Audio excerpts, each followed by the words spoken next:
मैं तो उम्मीद रखता हूँ कि इस दफ़ा कोयटा विन करेगा इंशाल्लाह। Well done Quetta gladiator.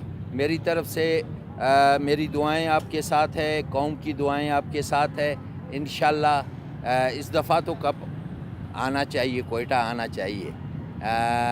बात यह है कि पेशावर भी हमारा भाई है, दो भाइयों का मुकाबला है। अल्लाह करेगा सब ठीक हो जाएगा इंशाल्लाह।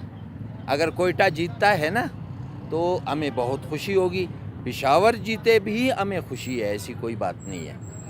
ये तो गेम है ना, खेल है। जी हाँ। मैदान ननाए ननाए मान ननाए, अरे मैदान ननाए ननाए शान ननाए। कोयटा ग्लैडिएटर शान पाकिस्तान, कोयटा ग्लैडिएटर शान पाकिस्तान। मैदान ननाए ननाए मान ननाए, अरे मैदान ननाए ननाए शान ननाए। कोयटा ग्लैडिएटर शान पाकिस्तान, कोयटा ग्लैडिएटर शान पाकिस्तान। जी बात कोयटा, जी बात